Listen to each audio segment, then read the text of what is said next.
नमस्कार दोस्तों, स्वागत है शेष प्रता के इस एपिसोड में। मैं हूं आपके साथ जितेंद्र कुमार। दोस्तों, क्या नरेंद्र मोदी जी माफी भी मांगते हैं तो उसके भीतर भी राहुल गांधी का सहारा ढूंढते हैं?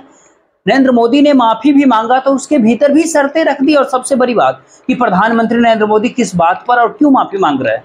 क्योंकि भारतीय जनता पार्टी बहुमत से अब 32 सीटें दूर है। ये फर्क आ गया है 2024 के लोकसभा चुनाव के बाद। और दूसरी बात, महाराष्ट्र के भीतर विधानसभा के चुनाव होने हैं और महाराष्ट्र की जनता ही नहीं बल्कि पूरे देश की जनता ये देखा कि किस तरीके से महज 8 महीने पहले सिंधुदुर्ग जिले के राजकोट किले में 35 फुट की छत्रपति वीर शिवाजी महाराज की मूर्ति का अनावरण प्रधानमंत्री नरेंद्र मोदी करते हैं और एक हवा का झोंका आता है और वो मूर्ति जमीन पर बिखर जाती है। आज प्रधानमंत्री नरेंद्र मोदी किस बात के लिए माफी मांग रहे हैं? वो भी शर्तों के साथ। वहां पर भी उनको राहुल गांधी का सहारा ढूंढना पड़ रहा है। प्रधानमंत्री नरेंद्र मोदी, आप राहुल गांधी को अब तक समझ ही नहीं पा रहे हैं। वो व्यक्ति आज के दौर में राजनीति का एजेंडा सेट कर रहा है।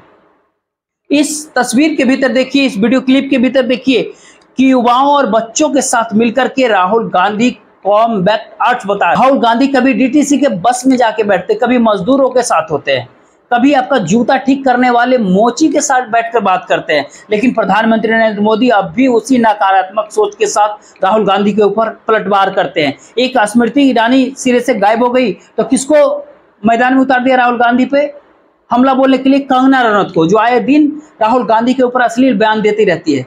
उसकी बात बाद में करेंगे, लेकिन साथ ही राहुल गांधी युवाओं के साथ किस प्रकार से कॉमबैक आर्ट्स के भीतर यानी अकीडो और जुजुत्सु के भीतर अभ्यास करते हैं, वो वीडियो क्लिप भी दिखाएंगे और क्यों दिखाऊंगा वो भी आपके सामने बताएंगे। लेकिन सबसे पहले बात एक कि महाराष्ट्र की जमीन पर प्रधानमंत्री नरेंद्र मोदी है और उन्होंने देश के आम लोगों से माफी मांगा। छत्रपति शिवाजी महाराज की मूर्ति बिखर गई थी, इसका उद्घाटन 8 महीने पहले नरेंद्र मोदी ने किया था। प्रधानमंत्री नरेंद्र मोदी ने माफी मांगा। देखिए, उसके बाद कुछ सारे सवाल है, प्रधानमंत्री ने क्या कुछ कहा, देखिए। पिछले दिनों सिंधुदुर्ग में जो हुआ, मेरे लिए, मेरे सभी साथियों के लिए छत्रपति शिवाजी महाराज ये सिर्फ नाम नहीं है। हमारे लिए छत्रपति शिवाजी महाराज ये सिर्फ राजा महाराजा राजपुरुष मात्र नहीं है। हमारे लिए छत्रपति शिवाजी महाराज आराध्य देव है।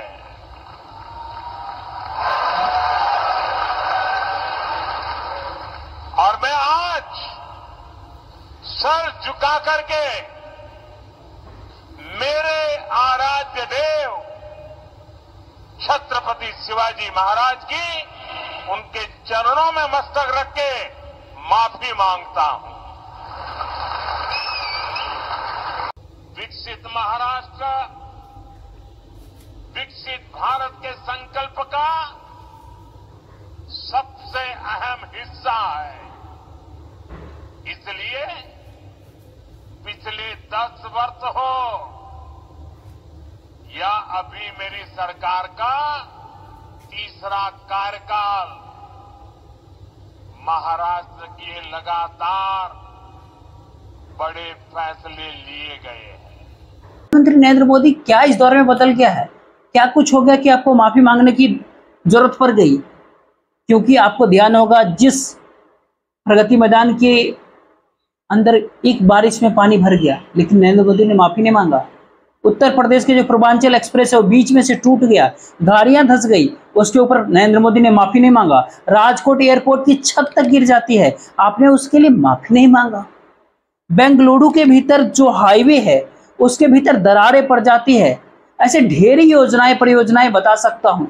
और सबसे बड़ी बात इस दौर में कि उज्जैन में सप्त ऋषि की मूर्तियां बिखर जाती है। ये तो धर्म का मामला होता है ना। और ये कब हुआ था? 2024 के लोकसभा चुनाव से ठीक पहले। क्या प्रधानमंत्री नरेंद्र मोदी ने इसके लिए माफी मांगा देश से? ये भी बहुत बड़ी घटना थी, लेकिन माफी नहीं मांगी गई। क्यों? क्योंकि उस समय भारतीय जनता पार्टी को ऐसा लग रहा था कि तीसरी बार चुनाव होगा और हम इस बार 400 से ज्यादा सीटें जीत जाएंगे। मगर दोस्तों 4 जून के बाद वो अहंकार भाजपा का जमीन दोज हो गया, वो अहंकार टूट गया। वरना आप ध्यान दीजिए, उज्जैन में सप्तऋषि की मूर्ति बिखर जाती है और प्रधानमंत्री नरेंद्र मोदी इस बात के लिए माफी नहीं मांगते। मगर महाराष्ट्र के भीतर एक चुनाव होने वाले हैं जहां पर भारतीय जनता पार्टी की हालत खराब है, प्रधानमंत्री वहां जाके माफी मांगते हैं। और सबसे बड़ी बात, प्रधानमंत्री नरेंद्र मोदी को अब भी राहुल गांधी का सहारा लेना पड़ रहा है। वो ताना मारते हैं कि सावरकर के बारे में राहुल गांधी न जाने कितना कुछ कहे, मगर उन्होंने माफी नहीं मांगी। वो अदालत गए लेकिन माफी नहीं मांगे। आखिर राहुल गांधी का नाम लिए बगैर, नरेंद्र मोदी का सहारा लिए बगैर किस तरह की बातें करते हैं? अलग है। हम वो लोग नहीं हैं जो आए दिन भारत मां के महान सपूत, इसी धरती के लाल वीर सावरकर को अनाप शनाप गालियां देते रहते हैं, अपमानित करते रहते हैं, देशभक्तों की भावनाओं को कुचलते हैं। उसके बावजूद भी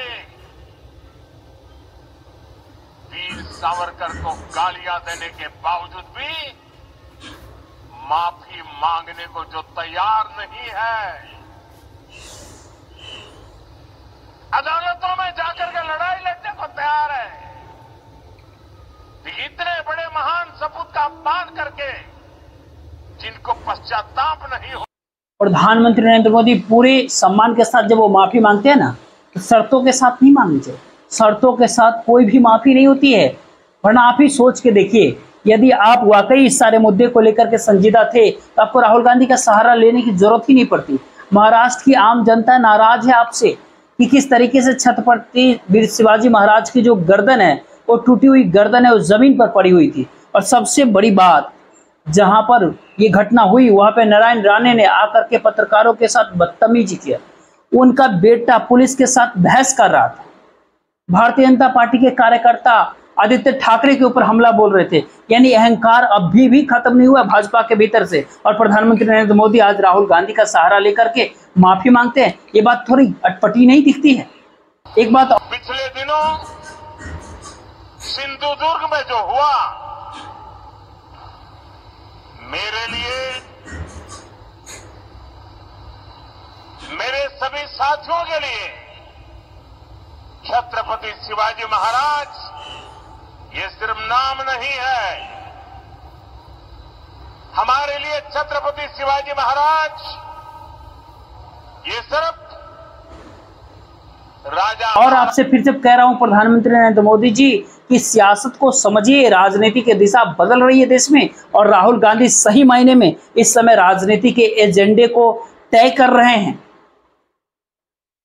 एक बात बताना चाहता हूं, आपका पसंदीदा एक पत्रकार इख्तियार रिटर्न किस तरीके से राहुल गांधी के एक वीडियो का तारीफ करता है। हालांकि वीडियो 2-3 दिन पहले जारी हो गया था। उस वीडियो को इसलिए भी नहीं आपको दिखाया क्योंकि उसका राजनीति से कोई लेना देना नहीं।